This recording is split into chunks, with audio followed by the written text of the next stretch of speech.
அனைவருக்கும் எஸ்பி ஸ்லோகாஸின் இனிய வணக்கம். மகா சிவராத்திரியோட சிறப்புகளை பற்றி இந்த பதிவில் நாம் பார்க்க போகிறோம். சிவராத்திரி அப்படிங்கிற சொல்லுக்கு சிவனுடைய ராத்திரி, சிவமான ராத்திரி, சிவனுக்கு இன்பமான ராத்திரி என்று பல பொருளை தருவதாக இருக்குது.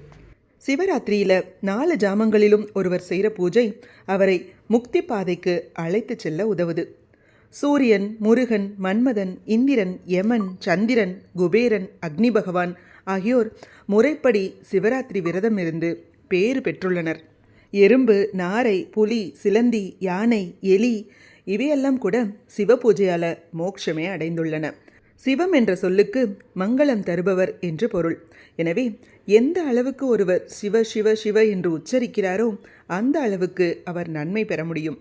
சிவராத்திரி அன்று திருவிடை மருதூர் மகாலிங்க சுவாமியை வழிபட்டா மறுபிறவியே கிடையாதுன்னு சொல்வாங்க.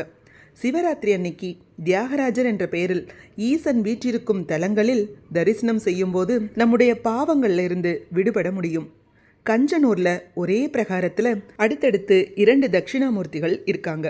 சிவராத்திரி அன்னைக்கு இவர்களை வழிபட்டா சிவஞானம் எளிதில் கிடைக்கும் அப்படிங்கிறது நம்பிக்கை.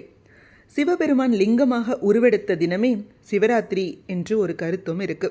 மகா சிவராத்திரி தினத்தன்னைக்கு அபிஷேகத்துக்கு உரிய பொருட்களை வாங்கி ஆலயத்தில் கொடுப்பவங்க பரமானந்த நிலையை அடைவார்கள் என்பதும் ஐதீகம். சிவராத்திரி தினத்தன்று சிவபுராணம், தேவாரம், திருமுறைகள், மேலும் சிவ மந்திரங்கள், ஸ்லோகங்கள் இவற்றையெல்லாம் படிப்பது மிகவும் நல்லது. கருட புராணம், கந்த புராணம், அக்னி புராணம் உள்ளிட்ட பல்வேறு நூல்களில் சிவராத்திரியோட மகிமை பற்றி குறிப்பிடப்பட்டுள்ளது. சிவராத்திரி தினத்தன்னைக்கு மாலை சூரியன் மறைந்ததில் இருந்து மறுநாள் காலை சூரியன் உதயமாகிற வரைக்கும் சிவ பூஜை செய்பவர்களுக்கு எல்லா பாக்கியங்களும் கிடைக்கும். ஒரு வருடம் சிவராத்திரி விரதம் இருப்பது என்பது 100 அஸ்வமேத யாகம் செய்த பலனும் பல தடவை கங்கா குளியல் செய்த பலனும் தரக்கூடியது. சிவராத்திரி அன்னைக்கு கலச பூஜையோட லிங்கமும் வைத்து வழிபடுவது மேலும் கூடுதல் பலன்களை தரும். சிவராத்திரி அன்று ஆலயங்களுக்கு செல்ல முடியாதவங்க வீட்டில் இருந்தபடியே சிவபெருமானுக்கு மனதில் அபிஷேகம் செய்து சிவபெருமானை துதித்து வழிபடலாம். பண்டரிபுரத்தில் உள்ள பாண்டுரங்கன் சங்கர மற்றும் நாராயண வடிவம் அப்படின்னு சொல்லுவாங்க. பாண்டுரங்கன் தலையில் கிரீடத்துக்கு பதிலாக பானலிங்கம் இடம்பெற்றுள்ளது. சிவராத்திரி தினத்தன்னைக்கு பாண்டுரங்கனுக்கு நிவேதனம் செய்வதில்லை. அவரும் அன்று சிவராத்திரி விரதம் இருப்பதாக சொல்கிறாங்க.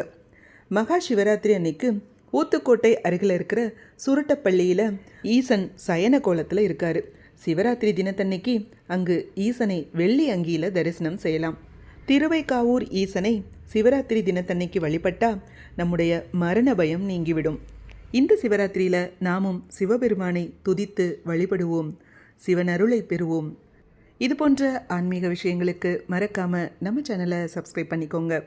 நல்லதே நடக்கட்டும், நன்மையை பிறக்கட்டும். நன்றி, வணக்கம்.